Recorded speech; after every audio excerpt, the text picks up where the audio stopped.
నరేంద్ర మోడీ దయచేసి బీసీ అనొద్దండి. ఎవరు దయచేసి బీసీ అనొద్దు. అతను ఒక దొంగ బీసీ. అతను బీసీయే కాదు, ఒక దొంగ బీసీ. మళ్ళీ గుర్తు పెట్టుకోండి. ఎందుకంటే బీసీ అని చెప్పొద్దు. ఈ రోజు 10 సంవత్సరాలు గడిచిపోయింది, 15 సంవత్సరాలు గడిచిపోయింది, గడుస్తూనే ఉంది. అతను ఒక ఆర్ఎస్ఎస్ వాది అనే చెప్పుకుందాం. ఎందుకంటే నిజంగా ఓబీసీలకు సంబంధించి ఓబీసీ మంత్రిత్వ శాఖ ఈ రోజు మన దేశంలో ఉందా? ఇన్ని సంవత్సరాల నుంచి కేశవ శంకర్రావు గారి గల్లీ నుంచి ఢిల్లీ వరకు, రామకృష్ణ గారి గల్లీ నుంచి ఢిల్లీ వరకు ఓబీసీ మంత్రిత్వ శాఖ ఎందుకు పెట్టాలి? ఎందుకు రాదు? మనం అందరం ఆలోచన చేయాలి. ఈ రోజు మోడీ ఎన్నో సంస్కరణలు తెచ్చాడు, కానీ బీసీల కోసం ఏ సంస్కరణలు ఉన్నాయి? ఎక్కడున్నాయి?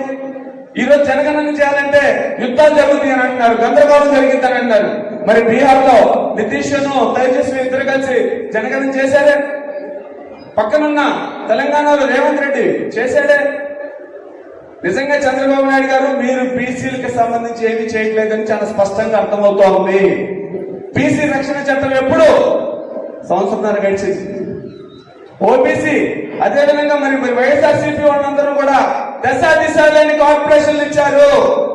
కార్పొరేషన్లకి నిధుల్లో మరి చంద్రబాబు నాయుడు గారు ఈ రోజున బీసీలకు సంబంధించిన కార్పొరేషన్ నిధులు ఎక్కడ? సబ్ ప్లాన్ ఎక్కడి నుంచి జరుగుతుంది? కాబట్టి అర్థం చేసుకోవాలి. మన కోసం పార్టీలు ఎప్పుడు కూడా మాటల రూపాల్లోనే ఉంటాయి. దయచేసి మన యొక్క యుద్ధాన్ని ఏ రకంగా చేయాలంటే ఇప్పుడు అన్నట్టే మెయిన్ డిమాండ్ రేపు చట్ట సభలకు సంబంధించి కానీ, మనకు సంబంధించి స్థానిక సంస్థలు కానీ మా జనాభా లెక్కల సమగ్ర కుల జనగణన చేయి. సమగ్ర కుల జనగణన ఎంత దమ్ము ధైర్యం ఉందో చూస్తాం నీకు. నిజంగా నువ్వు జనగణన చేయి. చంద్రబాబు నాయుడు నువ్వు ధైర్యవంతుడు అంటావు. పవన్ కళ్యాణ్ మళ్ళీ తెలియజేస్తున్నా, డిప్యూటీ సీఎం మీరు మాటలు చెప్పడానికి ఊగిపోయి పెద్ద ఉపన్యాసాలు ఇచ్చేసి ఓట్లు దండుకోవడం కాదు. ప్రజలకు ఏం చేస్తున్నారు? ఇంకా బీజేపీ మాటే. వీళ్ళిద్దరం పోయి బీజేపీకి తొత్తులుగానే మాట్లాడారు, కానీ ఎక్కడ దీని మీద ఇది రాదు. నేను జగన్మోహన్ రెడ్డి గారు డిమాండ్ చేస్తూ ఉన్నా. జగన్మోహన్ రెడ్డి గారు బీసీలకు సంబంధించి ఈ యొక్క జనగణన మీద, అదేవిధంగా వారిచ్చిన బీసీలకు సంబంధించిన అంశాల మీద, బీసీ రక్షణ మీరు పోరాటం మొదలు పెట్టాలి. ప్రతిపక్ష నేతగా ఉన్న మీరు కూడా మొదలు పెట్టాలి.